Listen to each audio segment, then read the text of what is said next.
अब हम सप्तम स्कंद में चलते हैं।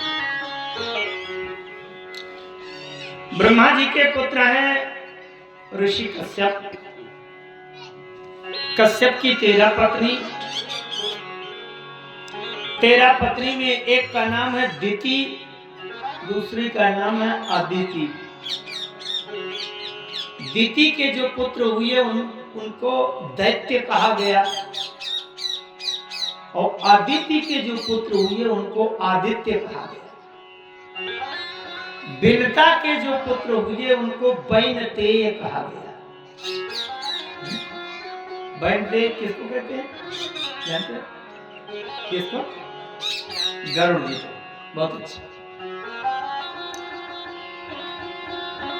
और कद्रु के जो पुत्र हैं वो सर्प हैं। यहाँ पर कथा चलनी है दिति के पुत्रों की। दिति के 2 पुत्र हुए। बाहर से देखने में बड़े का नाम हिरण्याक्ष, छोटे का नाम हिरण्यकश्यप, लेकिन शास्त्रों में कहा गया है कि बड़ा हिरण्यकश्यप है और छोटा हिरण्याक्ष है। एक मर्म की बात बताऊं मैं, रहस्य की है तो साधारण सी, लेकिन हो सकता है सबको जानकारी नहीं होगी। कभी कभी कुछ माताओं के जुड़वा पुत्र हो जाते हैं, जुड़वा बेटे होते हैं। अब जिसके भी जुड़वा बेटा होगा तो जो पहले निकलता है जन्म लेने में उसको माताएं बड़कू कहती हैं, जो बाद में निकलता है 5 मिनट बाद उसको छोटकू कहते हैं। यहाँ देखने में आप देख लेना, छोटकू हमेशा तंदुरुस्त और कुछ ज्यादा बड़ा शरीर का रहेगा और बड़कू जो होगा सदैव दुबला पतला होगा। देखा है कि नहीं? इसका कारण है क्यों? वास्तव में जिसको आप बड़कू कहते हो बड़कू नहीं है, वही छोटकू है। क्यों? ध्यान दीजिए, जैसे किसी बोरा में आलू पहले भर दो आधा बोरा और उसके ऊपर भाटा भर दो, और जब बोरा खाली करोगे उसको लौटा के उड़े लोगे तो पहले क्या निकलेगा? भाटा। और जबकि पहले भरा कौन गया था? आलू। इसी प्रकार से गर्भाशय में सबसे पहले जो भरा गया है वो बड़कू है, अब ऊपर से भरा गया जो डाला गया वो छोटकू है। लेकिन जब निकलेगा तो छोटकू वाला पहले निकल जाएगा जिसको बड़कू कहते हैं। बात समझ में आई? इसलिए जो पहले बिंदु पहुंचा उसको क्रिया करके पूरी खुराक अपोषक तत्व तो पूरा भरपूर मिल गया। अब बाद में जब दोबारा उसकी क्रिया होकर के दूसरा बच्चा बना तो उसमें तो आधे तिहाई कुछ कम तत्व तो रह गए।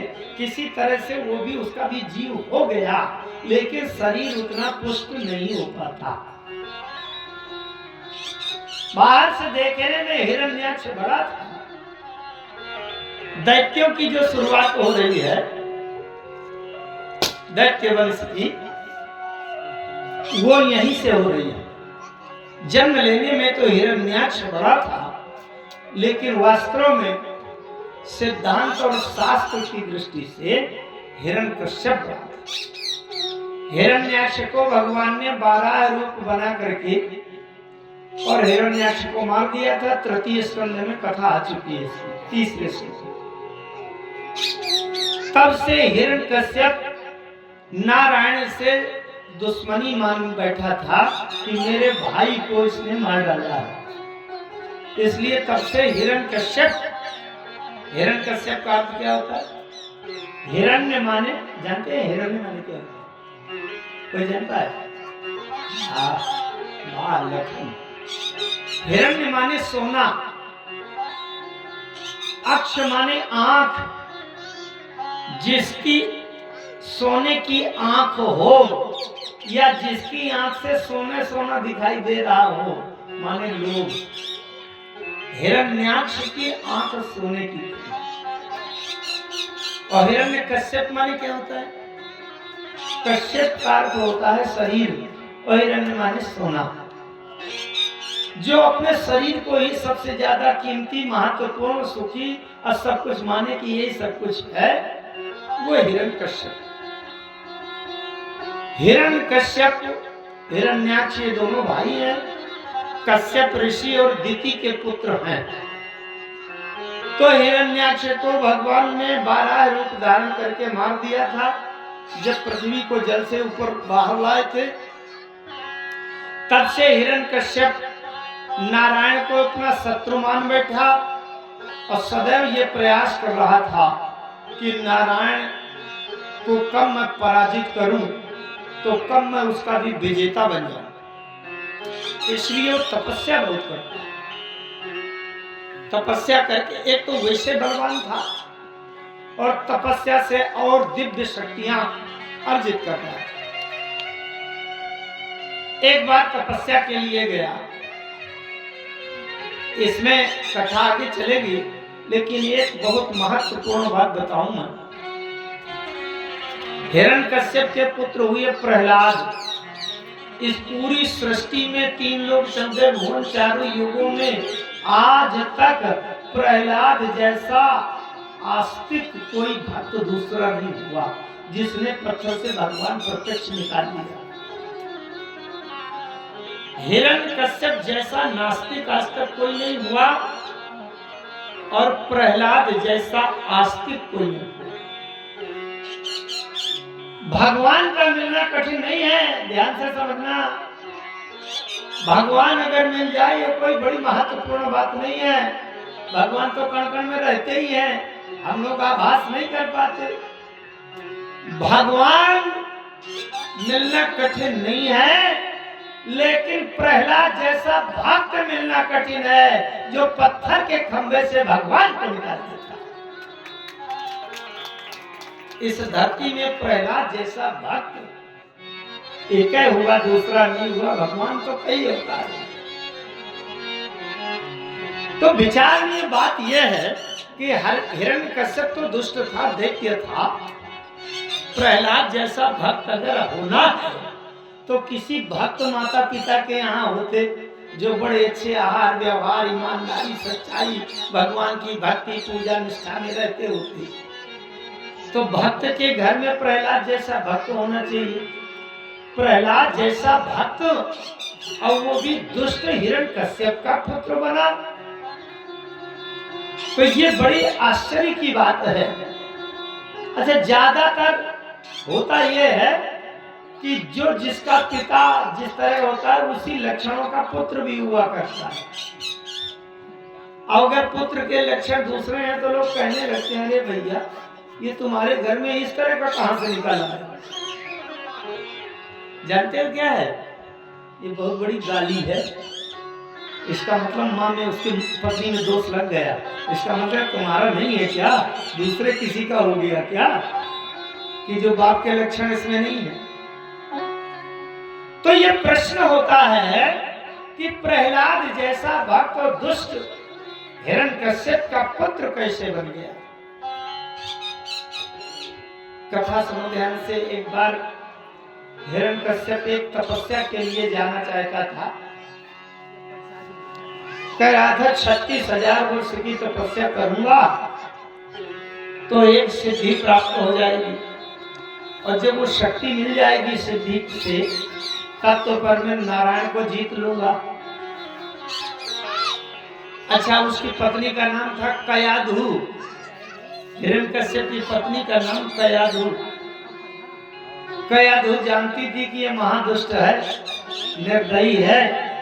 अगर इसकी बात में हाँ में हाँ न मिलाऊं और कहीं दूसरी बात कह दूं, मूड बिगड़ जाए तो मेरी गर्दन मरोड़ दे, क्या ठिकाना इसका। कयाधु ने कहा, हाँ प्राणनाथ, अरे आपके लिए कोई काम कठिन नहीं है, आप तो यूं गए यूं करके चले आए। हिरण्यकश्यप ने कहा, नहीं वो बहुत कठिन तपस्या है, 36,000 वर्ष लगेंगे। अच्छा, तो हिरण्यकश्यप जब घर से गया तपस्या के लिए, थोड़ी दूर पर आगे चला तो जंगल मिल गया। जब जंगल मिला तो एक पेड़ के नीचे हिरण्यकश्यप बैठ गया। जिस पेड़ के नीचे हिरण्यकश्यप बैठा उस पेड़ की डाल में एक तोता आ गया। ये देखिए तोता महाराज लटक रहे हैं और एक तोता महाराज वो बैठे नीचे टें राम राम कर रहे हैं। तो हिरण्यकश्यप जिस पेड़ के नीचे बैठा, उस पेड़ की डाल में एक तोता आ गया। अब तोता कहने लगा, क्या कहने लगा? श्रीमन नारायण नारायण नारायण, श्रीमन नारायण नारायण नारायण, बद्री नारायण नारायण नारायण, बद्री नारायण नारायण नारायण, भजन नारायण नारायण नारायण, ओ भजमन नारायण नारायण नारायण, श्रीमन नारायण नारायण नारायण, ओ श्रीमन नारायण नारायण नारायण।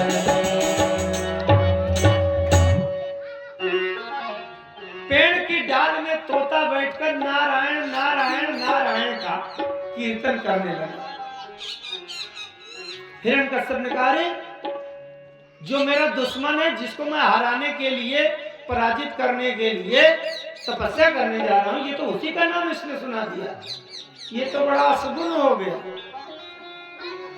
अच्छा, नारायण का नाम सुनने से सगुन होगा कि असगुन? अरे प्रमाण बताऊं, अगर कोई सीता जी के निकट पहुंच जाए या सीता जी उसके जीवन में निकट आ जाए तो सगुन होना चाहिए कि असगुन? क्या समझते हैं? सगुन होना चाहिए और असगुन हो रहा है। मंदोदरी ने रावण से कहा, क्या कहा? कि जब तय तुम सीता हरिया, ओ जब मैं तुम सीता असगुन होई न जाहि बखानी, असगुन होई न जाहि बखानी, असगुन होई न जाहि बखानी, असगुन होई न जाहि बखानी। मंदोदरी ने स्पष्ट कह दिया था, जब से सीता लाए हो तब से असगुन होने लगा। उसका कारण क्या है?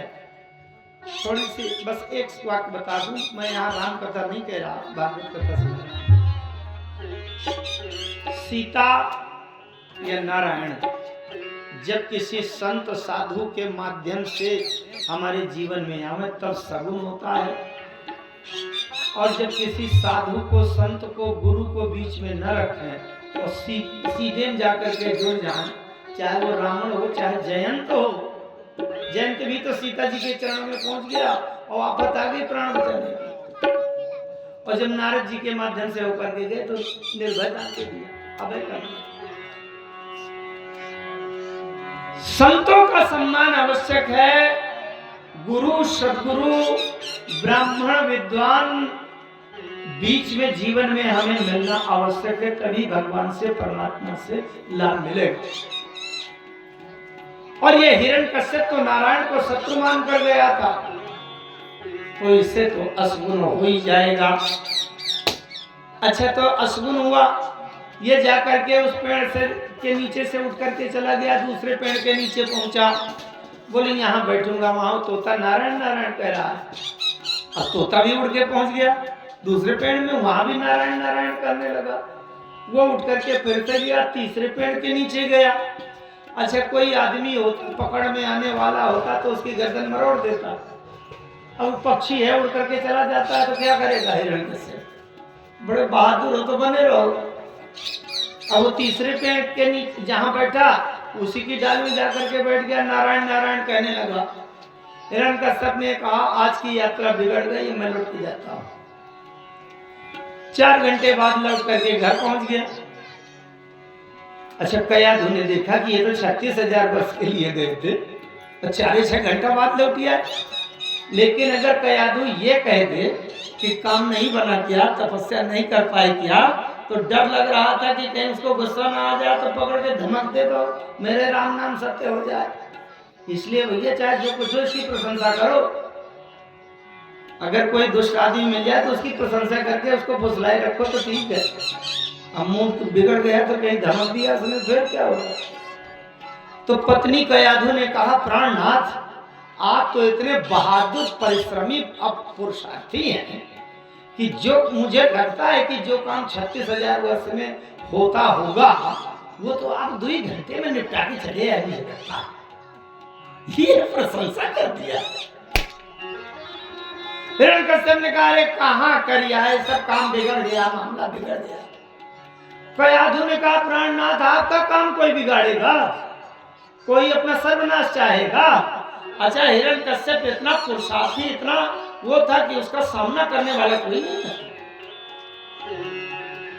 अरे बोले क्या करूं, कोई आदमी होता पकड़ में आने वाला होता तब तो मैं उसको सब निपटा ही देता। लेकिन अब बताओ, तोता पक्षी अब मेरी पकड़ में नहीं आ रहा था, और जिस पेड़ के नीचे बैठा तपस्या करने के लिए वो ऊपर से डाल में बैठ करके नारायण नारायण नारायण कहने लगा। अब जो मेरा दुश्मन है उसी का नाम कोई ले तब तो मेरा काम बिगड़ गया। और 3 जगह मैंने बदला, तीनों जगह तोता ने पीछा नहीं छोड़ा, नारायण नारायण नारायण कहने लगा। कयाधु हृदय से भक्त थी, भीतर से उसको प्रसन्नता हुई कि इस दुष्ट का जीवन भी धन्य हो गया, कम से कम मुंह से नारायण नाम तो निकल आया। अरे किसी भी बहाने निकला हो। अच्छा, तो कयाधु ने जानबूझकर फिर पूछा, नहीं कैसे, कौन, किसने कहा था नारायण? अरे बोले तोता ने नारायण कहा। कयाधु ने कहा, नहीं, तोता आपको दिमाग में गूंज रहा तो आपको नारायण लग रहा होगा। नहीं, तोता तो पक्षी है, टे टे टे टे करता रहता। अरे बोले टे टे नहीं, नारायण नारायण नारायण कह रहा था। और कयाधु बार बार जानबूझकर उससे नारायण नारायण नारायण कहलवा रही थी। 2, 4, 10 बार 20 बार कहलवा लिया। फिर कयाधु ने कहा, प्राणनाथ आप थके होंगे, आए हैं, अब भूखे भी होंगे तो मैं जल्दी से भोजन तैयार करूंगा, आप भोजन कर लीजिए। भोजन बना करके भोजन परोसने लगी। उस समय भोजन कराते फिर पूछने लगी, प्राणनाथ उस समय जब आप आए हैं तो क्या बता रहे थे, मेरी बात समझ में नहीं आई थी, कौन बोल रहा था, क्या बोल रहा था, क्या कह रहा था? अरे बोले मैं क्या बताऊं, नारायण नारायण नारायण तोता ने रटाई लगा दिया। अब कयाधु जानबूझ कर पूछ कर उससे नारायण नारायण कहवा रही थी। अच्छा, भोजन हो गया। भोजन के बाद फिर जब स्वयं ने भोजन किया और फिर रात में अपने कक्ष में अपने बिस्तर पर गए, दोनों एक साथ एक कमरे में हुए, तो बिस्तर में लेटने के बाद फिर कयाधु ने कहा, प्राणनाथ उस समय काम में थी तो मुझे बात समझ में नहीं आई थी, अब स्थिरता से निश्चितता से हूँ, अब बताइए क्या हुआ था। तो अब बिस्तर में लेटने के बाद कयाधु ने जब पूछा तो हिरण्यकश्यप ने बताया, मैं क्या बताऊं, एक पेड़ के नीचे गया तो तोता कह रहा था नारायण नारायण नारायण। उठ करके मैं दूसरे पेड़ के नीचे पहुंचा, वहां भी नारायण नारायण कहते हुए तोता पहुंच गया, और जब तीसरे पेड़ के नीचे बैठा तब तो तोता ने ऐसा रट लगाया, कैसा, श्रीमन नारायण नारायण नारायण, श्रीमन नारायण नारायण नारायण, भजमन नारायण नारायण नारायण, भजमन नारायण नारायण नारायण, लक्ष्मी नारायण नारायण नारायण, लक्ष्मी नारायण नारायण नारायण, बद्री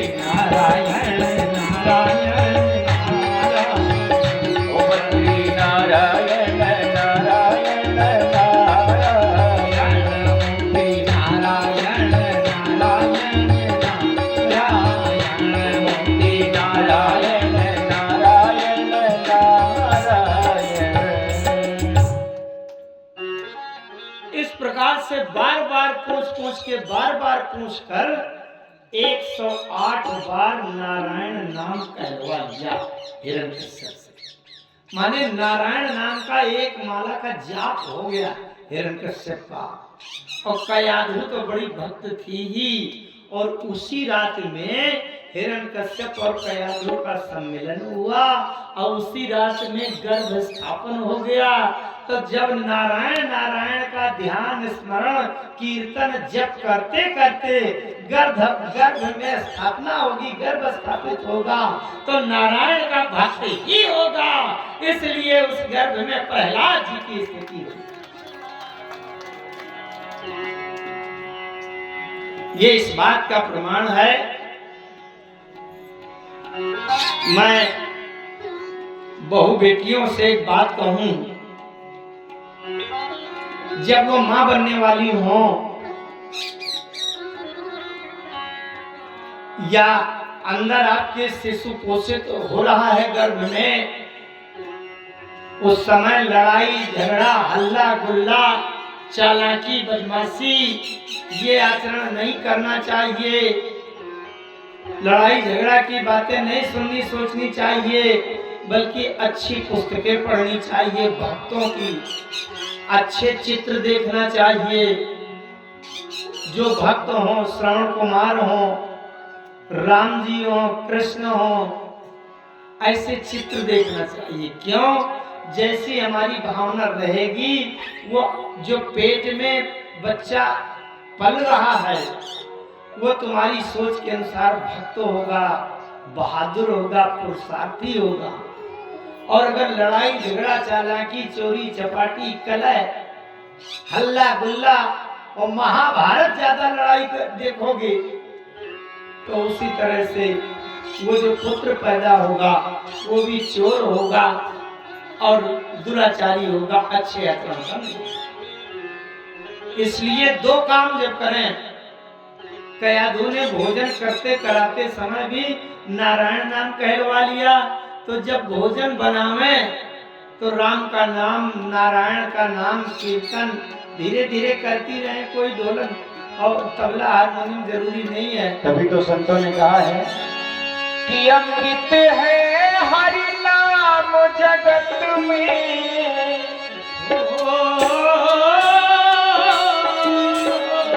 अमृत है हरि नाम जगत में, इसे छोड़ भी से विष पीना क्या, हरि नाम नहीं तो जीना क्या, हरि नाम नहीं तो जीना क्या, हरि नाम नहीं तो जीना क्या, हरि नाम नहीं तो जीना क्या।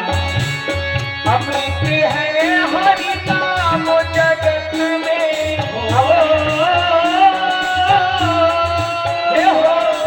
अमृत है हरि नाम जगत में, छोड़ भी से रस पीना क्या, हरि नाम नहीं तो जीना क्या, हरि नाम नहीं तो जीना क्या।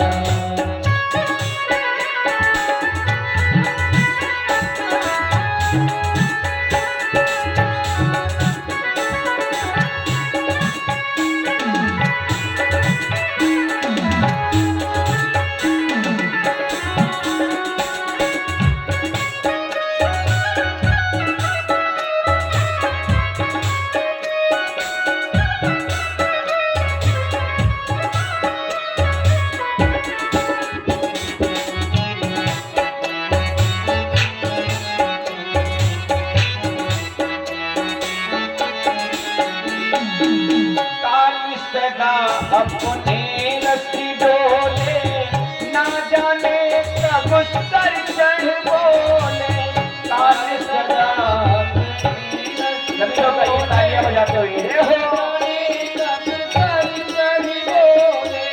ताल सदा अपने रस्सी डोले, ना जाने कब सर चढ़ बोले, ताल सदा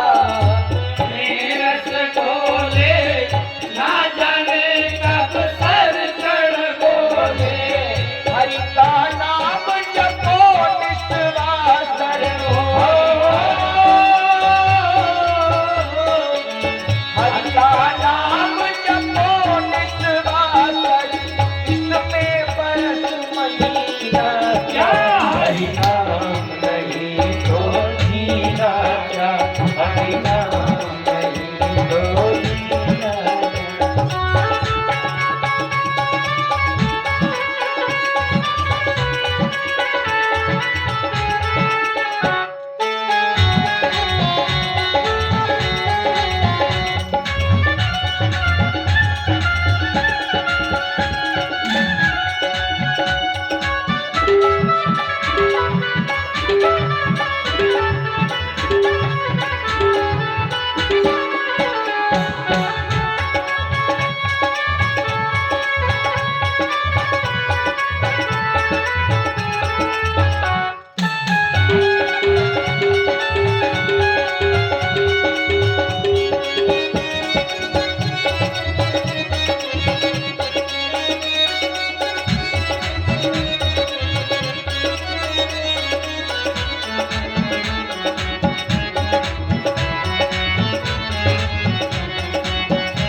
तीरथ है हरि नाम हमारा फिर क्यों फिरता मारा मारा तीरथ है हरि नाम हमारा फिर क्यों फिरता मारा मारा तीरथ है हरि नाम हमारा फिर क्यों फिरता मारा मारा तीरथ है हरि नाम हमारा फिर क्या फिर हमारा इसलिए भगवान का नाम हमेशा हर क्षण लेना चाहिए क्योंकि अंतिम समय भगवान का नाम याद आने कोई गारंटी नहीं है अंतिम समय हरि नाम न आवे अंतिम समय हरि नाम न आवे अंतिम समय हरि नाम न आवे अंतिम समय हरि नाम न आवे तो काशी और मदीना क्या हरि नाम नहीं तो दीना हरि नाम नहीं तो दीना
और इस भजन की बड़ी प्यारी अंतिम पंक्तियां हैं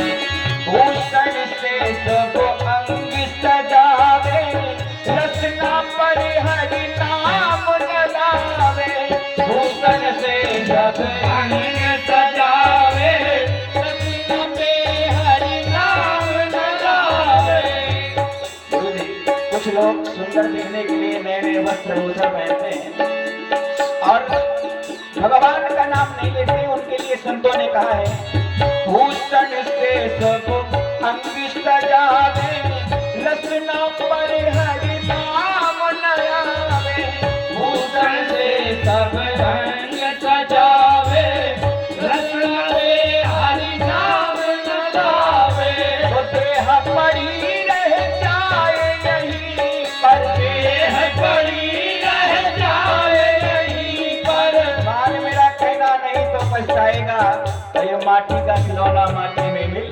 जाएगा देह पड़ी रह जाए यहीं पर देह पड़ी रह जाए यहीं पर उल्टनी और नहीं ना क्या हरि नाम नहीं तो दीना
हाँ तालियां बजाते हैं सभी लोग गाइस ये पूरे बोले हाँ बोले बाकी बिहारी लाल की जय हो अमृत है हरि नाम जगत में अमृत है हरि नाम जगत में अमृत है प्रभु नाम जगत में अमृत है प्रभु नाम जगत में कोई से छोड़ भी से पीना क्या हरि नाम नहीं तो जीना क्या हरि नाम नहीं तो जीना क्या हरि नाम नहीं तो जीना क्या हरि नाम नहीं तो जीना क्या हरि नाम नहीं तो जीना क्या हरि नाम नहीं तो जीना क्या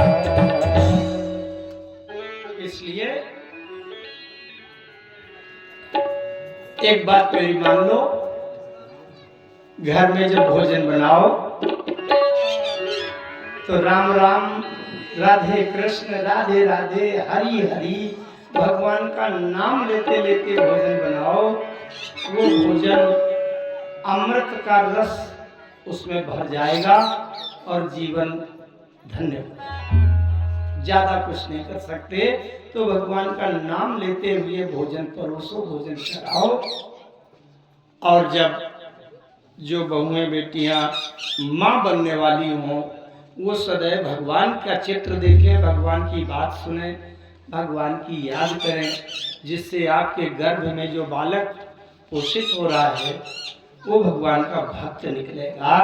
जैसे हिरण्यकश्यप और कयाधु से प्रहलाद जी का जिस समय प्रहलाद जी गर्भ में थे उस समय कयाधु के नसों में जब वैद्य कान लगाकर सुनते थे तो कयाधु के नाड़ी नस में नारायण नारायण का वो जप सुनाई पड़ता। अच्छा,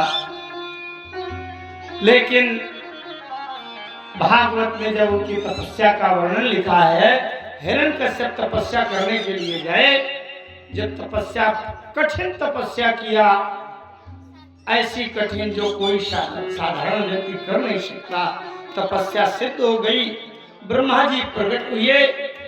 ब्रह्मा जी कहते हैं उत्तिष्ठोत्तिष्ठ भद्रं ते तपः सिद्धोऽसि काश्यप वरदो अहम अनुप्राप्तो ब्रियतो मीप्सितं वरः। ब्रह्मा जी ने कहा हिरण्यकश्यप से उत्तिष्ठोत्तिष्ठ भद्रं ते, हे भद्र पुरुष उठो, आंखें खोलो। तपः सिद्धोऽसि काश्यप, हे कश्यप के पुत्र काश्यप। कश्यप के पुत्र को काश्यप कहा गया, जैसे रघु के पुत्र को राघव, भरत के पुत्र को भारत, पांडु के पुत्र को पांडव, इसी प्रकार से कश्यप के पुत्र को काश्यप। हे कश्यप के पुत्र, तुम्हारी तपस्या सिद्ध हो चुकी है, वरदो अहम अनुप्राप्तो। अहम माने मुझसे वरदान प्राप्त करो, वरदान देने के लिए मैं प्रकट हुआ हूं। ब्रीतो मीप्सितो बरा, इच्छित माने जो तुम्हारी इच्छा में हो, वो अपनी इच्छा के अनुसार मुझसे वरदान ले लो। पहले तो हिरण्यकश्यप ने कहा, हे विधाता, हे पितामह, अगर आप मुझ पर प्रसन्न हैं तो मेरी कभी मृत्यु ना हो। ब्रह्मा जी ने कहा, पुत्र, ये वचन देने का सृष्टि में नियम नहीं है, क्योंकि शास्त्र में ये कहा गया है कि जातस्य ही ध्रुव मृत्यु ध्रुवम जन्म मृतस्य च, जन्म लेने वाले की मृत्यु निश्चित है। इसलिए और कोई शर्तें मांगो। तब हिरण्यकश्यप ने मांगा, अनंता व्यक्त रूपेण येनेदम अखिलम ततम चिदच्छित्त युक्ताय तस्मै भगवते नमः। नान्तर बहिर्दिवा नक्त मनस्यति यादपि चायुधैः न भूमौ नाम्बरे मृत्युर नारायण मृगैरपि, उसने मांग लिया कि तो हे पितामह, हे विधाता, अगर आप दे सकते हो तो नान्तर बहिर्दिवा, न मैं घर के अंदर मरूं न बाहर मरूं, दिवा न दिन में मरूं न रात्रौ न रात्रि में मरूं, और साल के 12 महीनों में न मरूं। साल भर में जो 12 महीने होते हैं ना, 12 महीनों में न मरूं, न धरती में मरूं, न आकाश में मरूं, न भीतर मरूं, न बाहर मरूं, न दिन में मरूं न रात में मरूं, न भूमौ न अंबरे, न भूमि में मरूं न आकाश में मरूं, नारायण मृगैरपि, नरई माने न नर से मरूं न मृग माने पशु से मरूं। अभ्यसुभिर्वा सुमभिर्वा सुरासुर मोहर गई है। व्यसु माने जो देवताओं में कोटि होती है, न उनसे मरूं, और न उरग माने सर्प से मरूं, न सुर से मरूं न असुर से मरूं। सुरासुर मोहर गई है, और गई है माने सांपों से न मरूं, देवताओं से न मरूं, दैत्यों से न मरूं, असुरों से न मरूं। अप्रतिद्वंद्वता युद्धे एक पत्यम च देहिनाम, प्रतिद्वंदी अगर मुझसे कोई लड़ने के लिए आवे तो मेरा सामना न कर पावे, इतना बल मुझ में हो जाए, युद्ध में मेरे सामने कोई टिके ना। एक पत्यम च देहिनाम, जितने भी देहधारी हैं सृष्टि में, 3 लोग 14 भुवन में, उन सब से मैं अकेले सबसे ज्यादा भारी पड़ूं, ये मुझे बताना। ब्रह्मा जी एवं मस्तु कहने के लिए विवश होते हैं, हमको कहना ही पड़ता। एवं मस्तु कह दिया। इसके बाद हिरण्यकश्यप के पुत्र हुए प्रहलाद। 4 पुत्र और हुए, लेकिन छोटे पुत्र का नाम प्रहलाद। प्रहलाद को विद्या पढ़ने के लिए गुरु जी के आश्रम में भेजा। गुरु जी के आश्रम में शुक्राचार्य जी के यहाँ भेजा। शुक्राचार्य जी के जो 2 पुत्र हैं, उनका नाम है, एक का नाम संड, दूसरे का नाम अमर्क। अच्छा, तो जो पहले छोटे बच्चे आते हैं स्कूल में पढ़ने, उनको बड़े ज्यादा विद्वान मास्टर नहीं पढ़ाते, छोटे छोटे अन्य बच्चों को लगा देते हैं, इसको चिटिया भर दो, इसको का सिखाते। तो गुरु जी ने अपने पुत्रों से कह दिया, छोटे छोटे बच्चे इनको तुम पढ़ाया कर। संडमर्क, संडामर्क सुतौ तस्य दैत्य राज ग्रहांति के, वो पढ़ाने लगे। कुछ दिन के बाद 2-4-6 महीने, अच्छा गुरुकुल में रहना पड़ता है, यही पौराणिक काल का बहुत अच्छा नियम है। महाराज दशरथ के पुत्र थे राम। दशरथ जी चाहते तो कह देते वशिष्ठ जी से कि मेरे महलों में आ करके ट्यूशन पढ़ा जाया करो मेरे पुत्रों को, लेकिन नहीं, जहां राजसी सत्ता का अहम हुआ तो शिक्षा नहीं मिलती। इसलिए दशरथ जी ने भी अपने पुत्रों को कहां भेजा था? गुरु कह गए पढ़ाने रघुराई, गुरु कह गए पढ़ाने रघुराई, गुरु कह गए पढ़ाने रघुराई, गुरु कह गए पढ़ाने रघुराई, गुरु कह गए पढ़ाने रघुराई, गुरु कह गए पढ़ाने रघुराई, अल्प काल विद्यास आई, अल्प काल बीजा सब आई।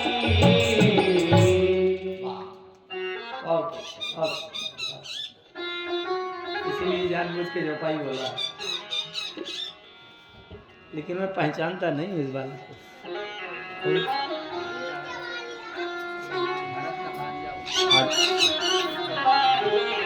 वाह, समझ गया सब। कल इसने प्रणाम तो किया था लेकिन मैं जान नहीं पाया। वहाँ रामायण कलर का है क्या? तो हिरण्यकश्यप ने प्रहलाद को भी, अपने पुत्र प्रहलाद को गुरु आश्रम पढ़ने के लिए भेजा। 2-4 महीने के बाद जब कहीं किसी त्योहार में, पर्व में, छुट्टी में पढ़ने वाले बच्चे घर में आते हैं तो यहाँ भी माता पिता पूछते हैं कि क्या पढ़ा है 4 महीने में, जरा बताओ। गिनती पहाड़ा, काखा, गाघा, ABCD कुछ याद किया? तो जब 4-6 महीने के बाद प्रहलाद घर में आए तो हिरण्यकश्यप ने कहा, बेटा प्रहलाद, तुमको पढ़ाने के लिए भेजा था गुरुजी के यहाँ। बोले हाँ पिताजी। बोले कुछ पढ़ा? बोले हाँ पढ़ा।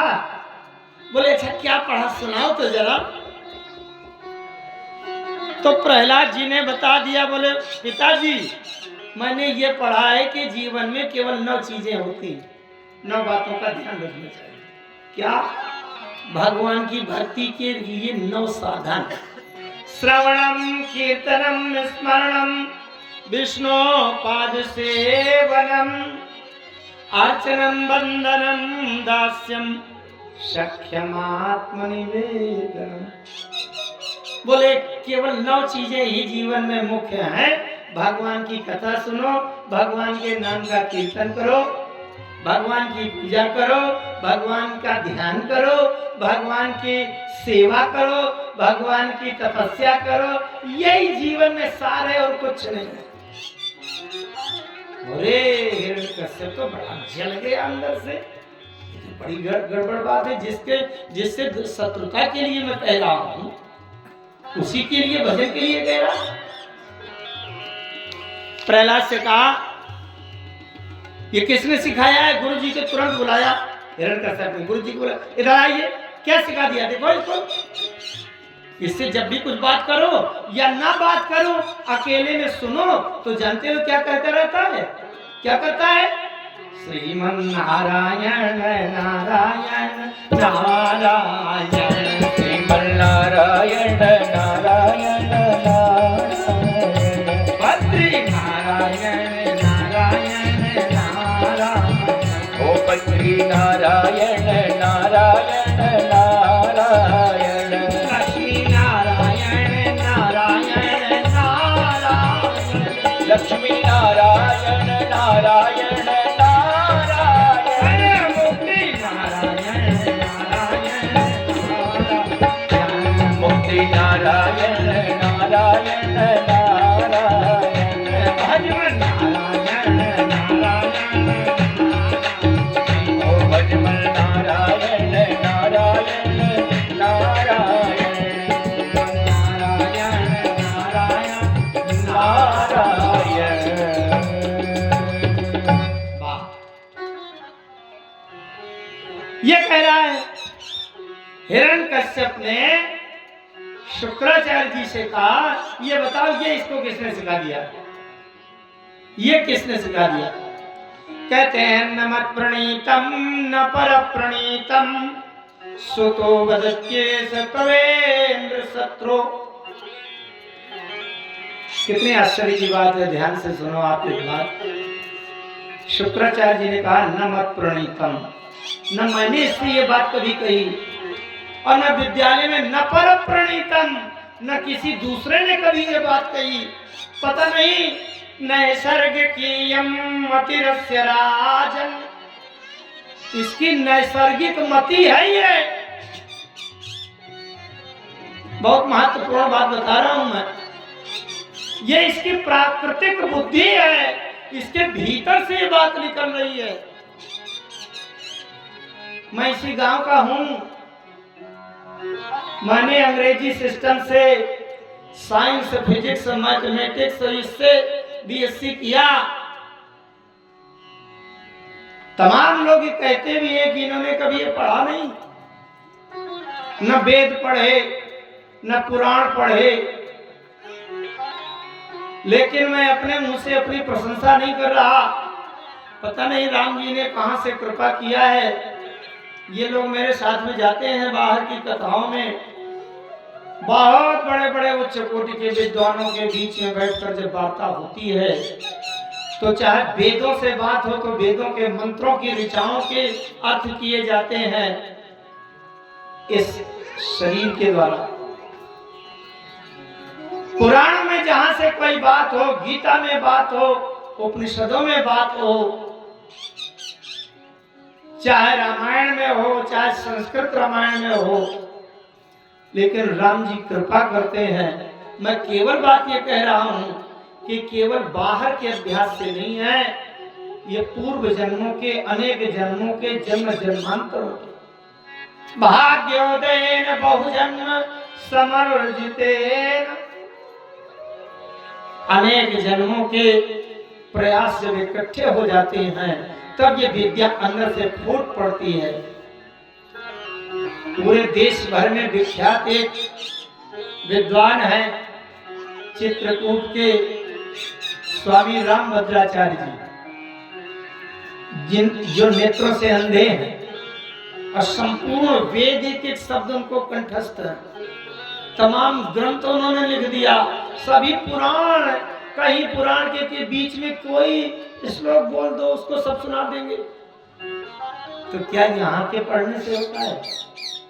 जिसका हृदय निर्मल है उसके अंदर से भगवान की वाणी फूट पड़ती है। यही शुक्राचार्य जी ने हिरण्यकश्यप से कहा। इसको ये बातें किसी ने आश्रम में नहीं पढ़ाया, लेकिन नैसर्गिकीयम मतिरस्य राजन नियक्षमन्युम कददा स्ममानः। ये नैसर्गिक बुद्धि है, प्राकृतिक बुद्धि है। हे राजन, मेरी बात निश्चित मानो, इसके अंदर से ज्ञान फूट पड़ा है, चाहे जो रहस्य हो परमात्मा का। हिरण्यकश्यप ने कहा शुक्राचार्य जी से, ले जाओ इसको और इस बार ठीक से ध्यान दे करके ऐसा पढ़ाना कि नारायण से इसके अंदर दुश्मनी, शत्रु का भाव पैदा हो जाए। ऐसा इसको कहा। दोबारा ले गए जब आश्रम में पढ़ाने लगे और बड़ा ध्यान रखते थे, ड्यूटी रखते थे। एक दिन गुरुजी आश्रम से कहीं चले गए और गुरुजी के दोनों पुत्र भी इधर उधर काम में लग गए। कक्षा में ये बालक अकेले रह गए। हम लोग बचपन में अपनी यादें अगर स्मरण करें, ताजी करें, तो अगर मास्टर चले जाएं और कक्षा में कोई अध्यापक न रह जाए तो खूब बच्चों की स्वतंत्रता हुरदंग होती है पूरी कक्षा भर में, नाचते कूदते खेलते हैं। तो जब कोई अध्यापक नहीं रहा, उस दिन कक्षा में क्या किया, प्रहलाद ने कहा कि सुनो आओ, अपने साथियों से कहा एक खेल खेलें।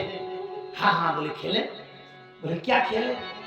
तो प्रहलाद ने कहा जो मैं कहता जाऊं वही कहते जाऊंगा तो खेल होगा। और प्रहलाद ने शुरू कर दिया, क्या?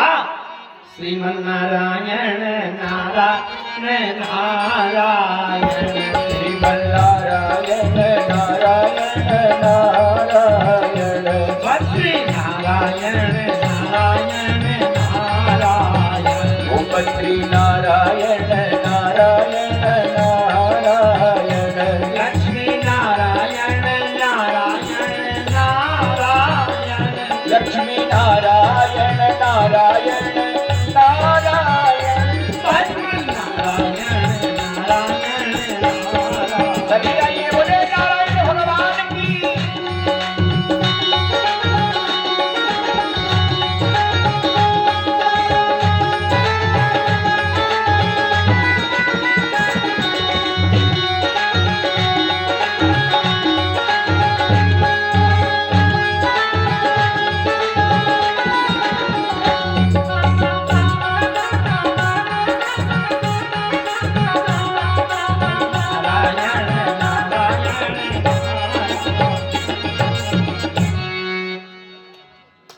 कथा में भी जो ज्यादा इसमें मगन होंगे तो कथा पूरी नहीं हो पाएगी।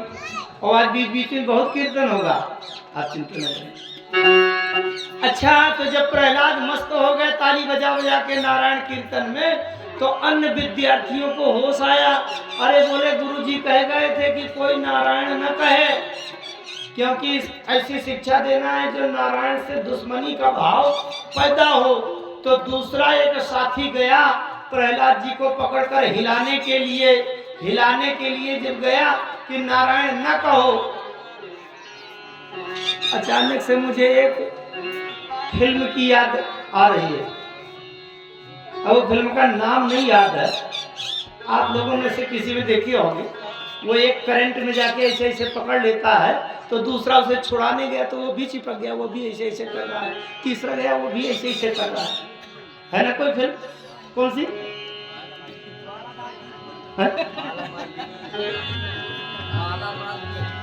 माला माली।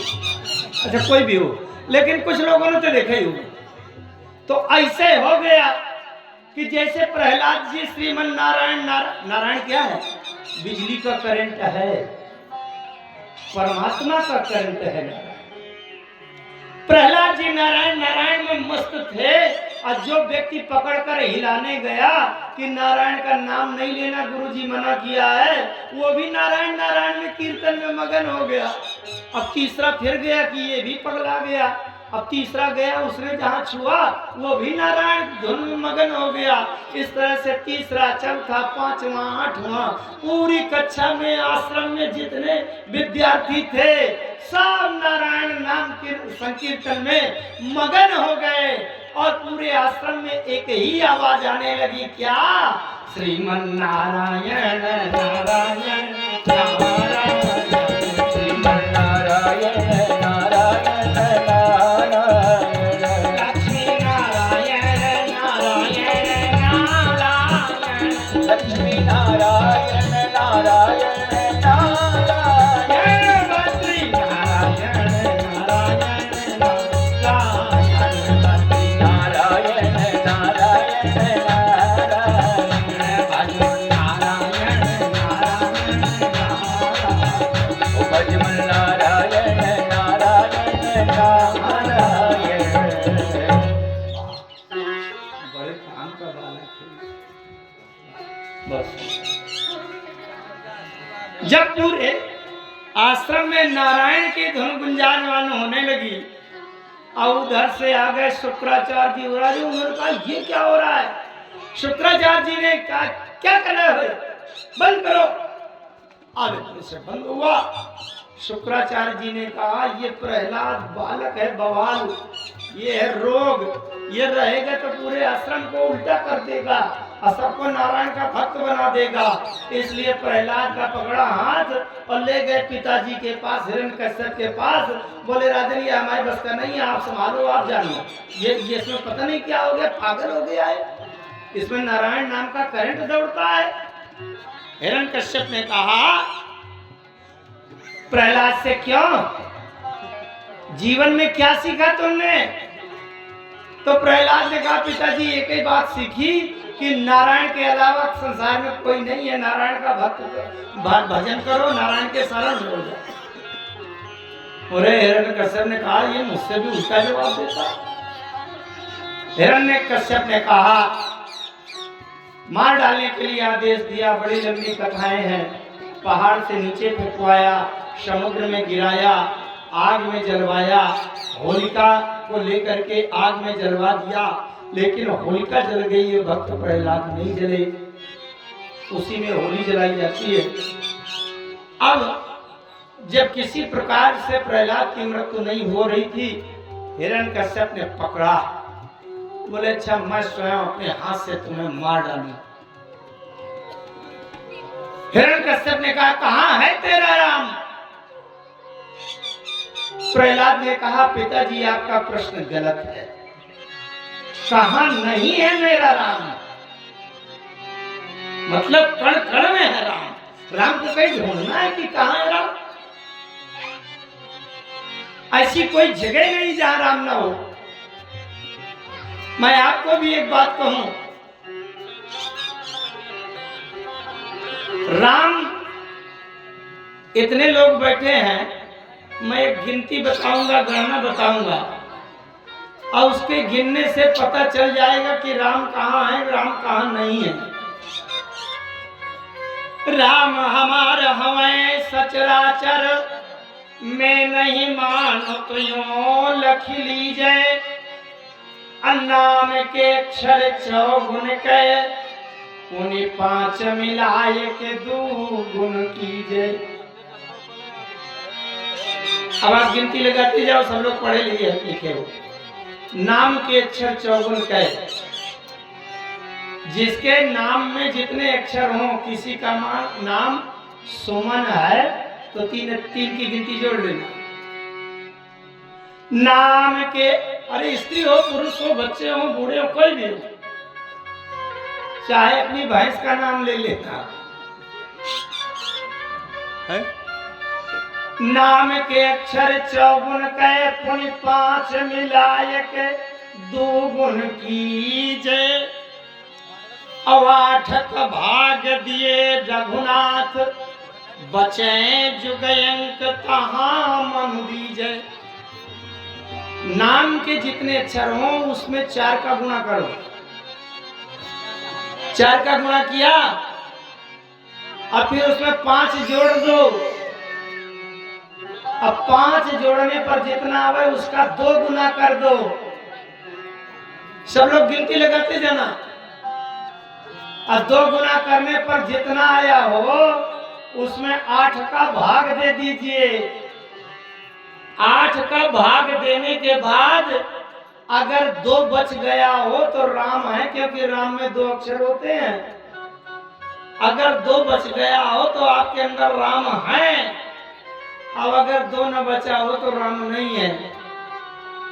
अब इतने में ऐसा कोई है कि 2 के अलावा और कोई गिनती बची हो, पता चल जाए कि फला व्यक्ति में राम नहीं है, तो जरा हम भी दावा करेंगे वेदों से, शास्त्रों से, कि बताओ ये बिना राम का जिंदा बेटा है। तो मोह में राम है, तो हूँ में राम है, खड़गे में राम है, खंभ सुनी जय। हर जगह राम ही राम। गोस्वामी जी लिखते हैं कवितावली में, राम कहाँ सब ठाऊं है खंभ में, हाँ सुनी हाँ कुंभ के हरि जागे। हिरण्यकश्यप ने कहा कहाँ है तेरा राम? बोले कहाँ नहीं है मेरा राम।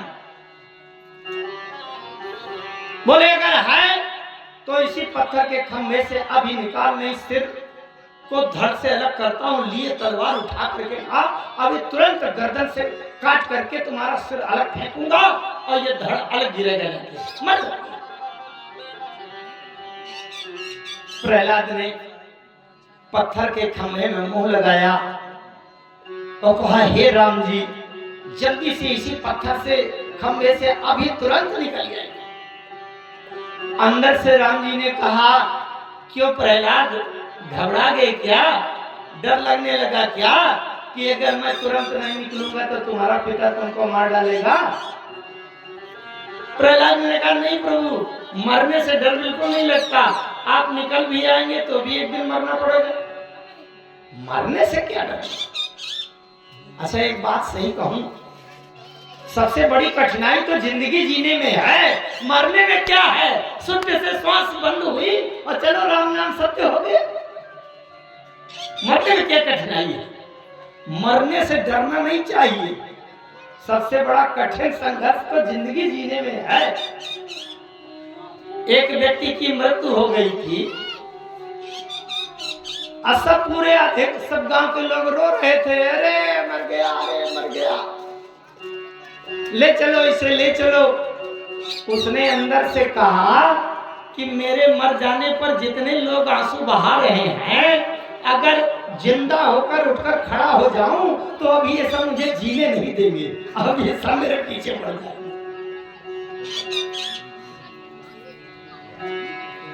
तो संघर्ष और कठिनाई तो जीवन जीने में है, मरने में क्या?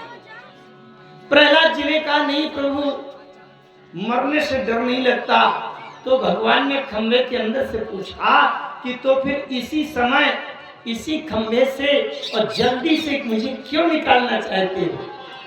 प्रहलाद ने कहा प्रभु बात लग गई है, अगर इस संसार में ये विश्वास दिलाना है कि कण कण में राम रहते हैं, भगवान रहते हैं, तो इसी खंबे से निकल आओ।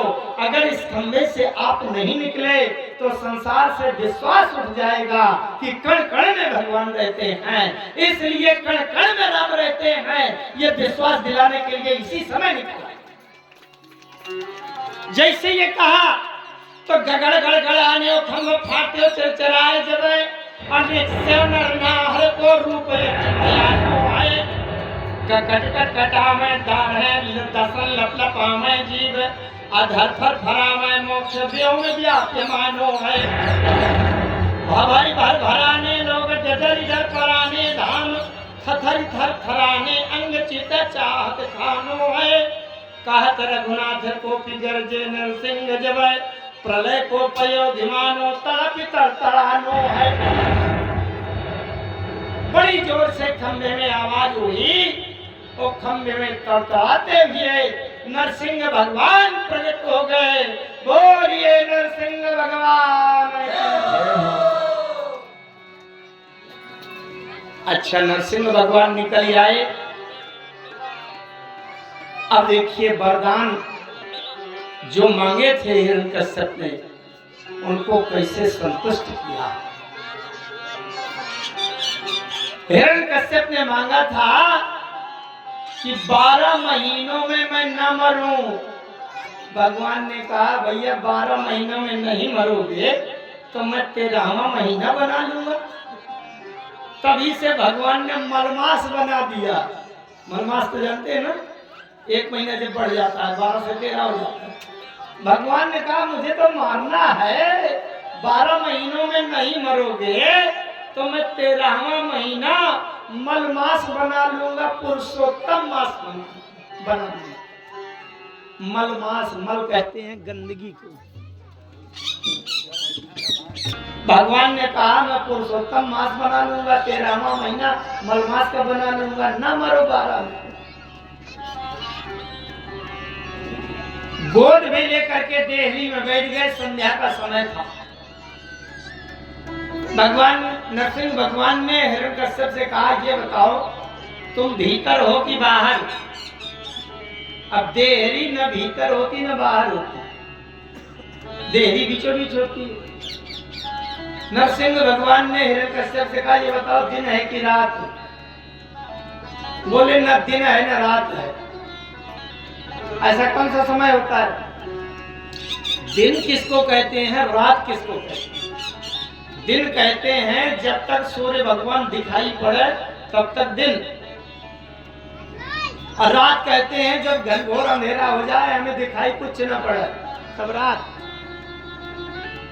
लेकिन 2 घंटा समय ऐसा होता है कि अभी देखना 5:30 बजे 6 बजे कि सूर्य भगवान दिखाई नहीं पड़ेंगे। क्यों? अवध जहाँ राम निवास, अवध जहाँ राम निवास, आए दिवस जहाँ भानु प्रकाश, होता है दिवस जहाँ भानु प्रकाश, कहाँ दिवस जहाँ भानु प्रकाश। जब सूर्य होता है उसको दिन कहते हैं, लेकिन 2 घंटा शाम को 2 घंटा सवेरे 6 बजे लगभग अंधेरा नहीं रहता, प्रकाश हो जाता है, दिखाई देने लगता है। तो जब दिखाई देता है वो रात नहीं है, और सूर्य रहता नहीं आकाश में, इसका मतलब दिन नहीं है। उसको क्या कहते हैं? संध्या। संधि माने जोड़ना। दिन और रात का जो जोड़ वाला समय होता है, ज्वाइंट अंग्रेजी से कहते हैं, उसको संधि काल कहते हैं। संधि माने 2 शब्दों को जोड़ना, इसलिए उसका नाम पड़ा संध्या। संध्या का समय था, न वो दिन था न रात। भगवान ने कहा ये बताओ दिन है कि रात है? बोले नहीं, न दिन है न रात। बोले अच्छा ये बताओ, गोद में लिए थे, ये बताओ तुम धरती में हो कि आकाश में? बोले न धरती में हूं न आकाश में। अच्छा उन्होंने कहा ये बताओ मैं मनुष्य हूं कि पशु? बोले न आप मनुष्य हो न पशु हो। नर माने नर और सिंह माने शेर, आधा शरीर मनुष्य का और आधा भाग ऊपर वाला शेर का। तो ऐसे अपने हाथ के पंजों के नाखून किए। बोले ये बताओ ये अस्त्र है कि शस्त्र? बोले नहीं ये अस्त्र है न शस्त्र है। बोले तो ये बताओ अगर तुमको मार डालूं तो ब्रह्मा जी का वरदान झूठा तो नहीं पड़ेगा? बोले नहीं पड़ेगा। तो बोले बोलिए सियावर रामचंद्र की जय। और पेट फाड़ कर उसको मार डाला हिरण्यकश्यप को। अब हिरण्यकश्यप को जब मार डाला इतना विकराल रूप हो गया, रक्तपान करने लगे, उनकी हाथों को गले में माला की तरह पहन लिया। विश्व स्वरंतम ग्रहणातुर्हरिर्व्यालो यथा कुंकुलिशाक्षतत्वम द्वारयूर्यापात्य ददार लीलया नखै यथा ही गरो महाविषम। अपने नाखूनों से उसका पेट फाड़ करके आटे निकाल दिया। हिरण्यकश्यप के प्राण पखेरु उड़ गए। बोलिए नरसिंह भगवान की जय हो। इतना विकराल रूप था, जिसने दूर से देखा उसने कहा लगता है प्रलय हो जाएगी, कोई जिंदा नहीं बचेगा। इतना विकराल रूप था। ब्रह्मा जी से कहा सब ऋषि मुनि देवताओं ने, ब्रह्मा जी आप जाकर के इनको प्रसन्न करिए, इनका क्रोध इतना भयानक है, ऐसा लगता है कि हिरण्यकश्यप के मार डालने के बाद भी क्रोध शांत नहीं हुआ और ये पूरे सृष्टि का प्रलय कर देंगे। ब्रह्मा जी आए और दूर से देखा, ब्रह्मा जी घबरा के भागे। इतना विकराल रूप मैंने नहीं। फिर भी शंकर जी को बुलाया गया। शंकर जी से कहा गया भोलेनाथ आप इनको प्रसन्न करिए, इनका क्रोध शांत करिए। शंकर जी घबरा के भागे, मेरी हिम्मत नहीं इनके सामने। लक्ष्मी जी को बुलाया गया और लक्ष्मी जी से कहा गया हे भगवती, हे जगदम्बा, हे लक्ष्मी जी, ये तो आपके पति हैं, इनको आप प्रसन्न करिए। साक्षात श्री प्रेषिता दवैर दृष्ट्वा तन्महद्भुतम अदृष्टा श्रुत पूर्वाता सानेयोपाय संकिता। लक्ष्मी जी गई, लक्ष्मी जी ने देखा दूर से, अरे बोले ये मेरे पति नहीं है, ऐसा रूप ना आज तक मैंने देखा न कभी सोचा। इनके सामने तो मेरा भी हृदय बंद हो जाएगा, इतनी घबराहट। सबने कहा ऐसा है, प्रहलाद ने प्रकट किया है, प्रहलाद को झोंक दो इनके सामने। सबने कहा प्रहलाद के कारण से प्रकट हुए हैं, प्रहलाद को सामने करो, जो होगा यही भुगतना है। प्रहलाद नरसिंह भगवान के सामने गए। नरसिंह भगवान ने प्रहलाद को गोद में ले लिया और जीभ लगा करके चाटने लगी। देखिए जैसे नरसिंह भगवान ने हिरण्यकश्यप को गोद में लिया, उसी तरह से प्रहलाद को गोद में लिया, लेकिन हिरण्यकश्यप को फाड़ डाला और प्रहलाद को जीभ लगाकर चाटने लगी। कैसे? जैसे गाय अपने बछड़े को चाटे। अच्छा, प्रहलाद को जो कण-कण में भगवान दिख रहे हैं, तो उन्हें चाहे शेर हो चाहे अस्त्र शस्त्र हो, उनको तो सब जगह भगवान है।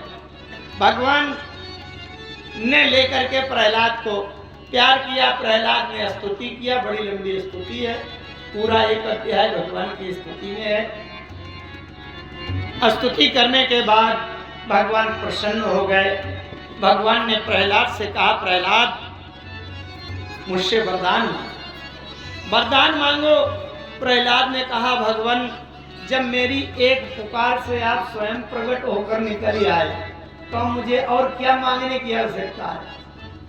भाई इतना बड़ा विश्वास फलित हो गया, तो जब आप ही मिल गए हैं और कहीं भी पुकारे पत्थर के खंभे में पुकार लगाई, वहीं से निकल आए।